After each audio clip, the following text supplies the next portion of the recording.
put a little slight outward kick on them. That's that. That's that. I made several of these so far and I'm liking them. I'll come back tomorrow. Now don't be drinking, guys, out here walking around drinking your beer and stuff and slip and fall and get impaled on one of these, okay? So watch your drinking. Just stop drinking altogether. How's that? Yeah, I've been, you know, I've been so confident and cocky here lately. And, you know, as you get older and you raise bees your whole life and you just think you know it all, right? Bees have a way of bringing you down to earth, all right? Okay? That being said, I've been pumping up all these bees in here with sugar water for the event of making queens and stealing resources and this and that.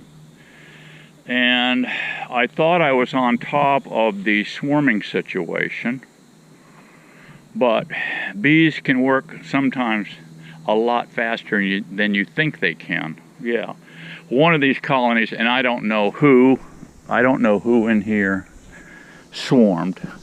I came out here a while ago, and if you look, maybe it's hard for you to see, but right there's that tree limb, and it's a big old swollen part on that thing. That is a swarm of bees. Yes, they were in that original limb right over there when I came out. They were, the whole backyard was just buzzing. You know how it goes. So I said, oh, darn it. Darn it, darn it. Anyway, that little spot up there is where they've been swarming to for the last 3 years.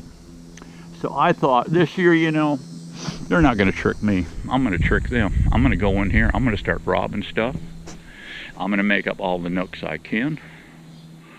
They ain't going to trick me. No way. No way. Well, yeah, they did. They did. Like I said, bees have a way of bringing you down to reality, giving you like a reality check, okay? Yeah, there they are. Nice big fat swarm. Now, what I've done to try to re-trick them, and I've done it before, is lure up all this extra equipment I got over here. Okay, all this extra equipment. I haven't done nothing with these guys, but over here I've got these boxes here. I got right there, I put lemongrass under there. Those are both full of frames, brand new frames with fresh beeswax. Both of these boxes right here got frames in them, and I put a 1 drop of lemongrass in here and 1 drop inside the box. So maybe I can trick them, guys. Maybe I can trick them. All right, we'll see. We'll see. I don't know who swarmed. I really don't. All these entrances right now are still fat. All these bees here are just fat. I've added another super here. This guy was blowing up. So was this one. So was that little end one. I added a little medium super on that. No excluder. Just let them run wild. So yeah. Anyway, on these guys, on this rebar action, guys, we have such an ant problem here in Florida that I put a handful of diatomaceous earth on each leg of this thing. Yep. So we'll see how that goes. I haven't lured up any of this equipment in here. But anyway, I thought I'd show you that. Okay guys, we're in the grafting shack here. And let's see what temperature is outside here. Outside this shack is 94 degrees in this room. The inside of this shack right now is running 79.9, almost 80 degrees. So you've got about a 10-degree drop in here, depending on how long you leave this door opened, okay? So yeah, right now she's at 93.4. She's coming back down. Or wait a minute, she shut, let me see, yeah, she's going back down is what it's doing. I just this morning, when this temperature in this shed, an outside temperature in this shed got 84 degrees, I said it's time to flip these cells. So what I did, came in here and I shut the unit down because it was 75 degrees in here. I shut the unit down, AC unit down. I opened this door up and let it equalize with the outside room, which didn't take but 3 minutes, 4 minutes, if that. I may have waited 5 minutes, and this room equalized because I could tell with my probe here. I moved my probe too, by the way. It was over here, as you recall. I moved it down here, and I moved it down about the height of this tabletop. So that's the probe. But anyway, I can control and watch my temperature outside and inside. So when I'm transferring queens or doing anything, I work with the outside temperature. You're keeping your queens running anywhere from 93, 94 on average. So work with that number. And then what I did was shut the AC unit off, shut it off, let this room heat up to about, I think it was 85. And then I switched them all into the California minis, okay? There's a baker's dozen in there. I had 13 cells out of 14 that made it. So there they are there. They're all in their deal. I like these little minis, and you can see I put 2 mono lines, or 20-pound fluorocarbon, and all I did was drill a little 1/8" hole, and I passed them through. Pull that wire really, pull that mono really tight. You've got one down here and one up here. That's a nice little tight deal. I have not done this before, so it's experimental. But anyway, let's shut that up. The day that it goes in the nuke is what today's the 9th. So I grafted on 30. Today is the 9th, and you'll notice it says in nuke. On the 11th, these are going to hatch. So there it is. There's how big a queen. I did a little sacrificial on one, so you guys can see what a queen looks like on in the nuke day. There she is. So supposedly in 2 more days, she is going. There was a little bit of royal jelly left in there. There was a little bit of royal jelly left in there on that cell. Let me see if I can find it here. Yeah, here it is right here. Look at that. And when you pull these out, look right there, you can see if you've got royal jelly in there, right? If you've still got royal jelly in there, you have got an extremely well-fed queen. And as soon as you pull these out, you'll notice that. Now what I did, I set that fixture right up here on top. They came off of that frame there, so what I did is laid them up here against this block. Then I got in there with my Rapala fish fillet knife, and I was able to grab the cell at the bottom on the plastic portion with one hand, and then slide this blade right in there along the edge and give it a little tweak, and these will come right off on your hand. Then you can insert them into your cages. Alright, so that little trick worked nice.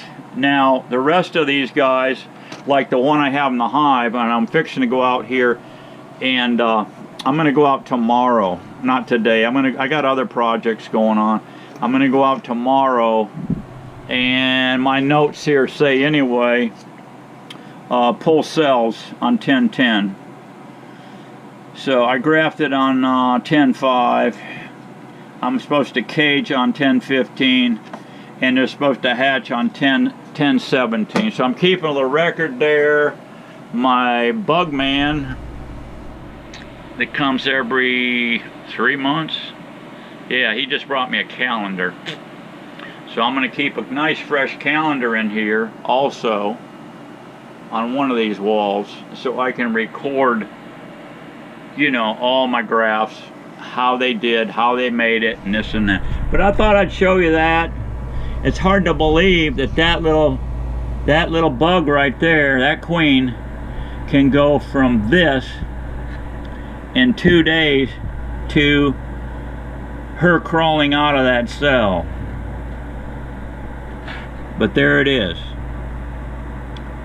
There she is. All right, now I think that's it for today. I'm doing them pallets. I've got a couple of pallets to do, and I've got them bee boxes, the 5 framers I assembled yesterday. I gotta dump those in preservative, let them set for 24, and then I'm gonna slop a coat of paint on them. So yes, you can still make queens in Florida in October, obviously, if they're swarming into the trees. Okay, guys? So that's the plan. I was hoping, I was fat. I knew those colonies were getting fat out there. They were getting fat. I've been peeking at them. I said, I got time. I got time. Fatter the better. I'll be robbing the heck out of them resources and making up these starters. I'll be loading up these 2-framer nukes with all these fresh virgins. I've got a bucket full of cages here. I think I got 15 cages so far. I'll have to make more later on for next season, because I plan on getting pretty industrial strength into this nuke making and queen breeding stuff. But there's my little cages, and what I'll do as these girls hatch, I can come in and I can see them hatching. I can go out there and make up nooks, 2 framers. I will be putting screens on the front so they got extra ventilation. I've got a ventilation hole on the bottom, but I'm putting them on these pallets out here. Well, I had a little brain loss there the other day when I put one out. Set it on the pallet, and I had put a paper towel in there. I got lazy and didn't put a screen on the front. They had 0 ventilation, hardly, in there when I plugged it. But I had a couple cool nights in there. So anyway, I came out when I came out on the 3rd or 4th day, I pulled. It was the 3rd morning. I pulled a paper towel to let them come and go. And I came back midday, and there was a beard of bees on the front of that thing. Well, they were coming through a little old 1/2-inch hole. Granted, I got a 2 3/4 screen hole in the bottom of them 2 framers, but that hole was sitting right over the pallet cross runner board. There was hardly any ventilation in there whatsoever, and I looked at that. They were bearded, and I said, whoa. I've got extra little blocks of 1 by 2. I grabbed a piece and stuck under the end, and I came back an hour or 2. They were like chilling out, and they went all back in the hive. Just that 2 3/4 hole was all they needed to ventilate fine. So be careful of ventilation. Keep that in mind all the time, because all the rest of these hives are on these pipe stands, and you don't have any of that issue. Plus, the majority of my hives are all screen bottom. But I'm going to be coming up with a different configuration on them bottoms boards, so they will be versatile. In other words, I can use them as a double screen. They're going to serve 2 purposes. They're going to be a bottom board, but they're also going to be a double screen board. They will be universal. So when I want to do splitting, hey, all I got to do is grab one of these, equalize my brood in food, slide one in, another bottom in, looking this way, and the original one on the bottom will be looking the other way. I can come back in 4 days, 5 days, and find out where my queen is like that. And then I can be adding virgins. I can be adding cells, whatever we like. Okay, guys, quickie video. I'll bring you around tomorrow and we'll pop the top on this builder. The plan is it's going to be the last, this will be the last gasp of the year right here. Hopefully these girls here all are coming out fine. I've got 16 grafts in there, and I feel quite confident the way that graft went. Hopefully we got 100% on them. If not, that's fine. We'll get what we can get, whatever nature gives us. All right. So we will get those in here also, and yeah, we should have plenty of bugs to work with, and see how it goes. All right, guys. Catch you on the next one. Be happy. Bye bye.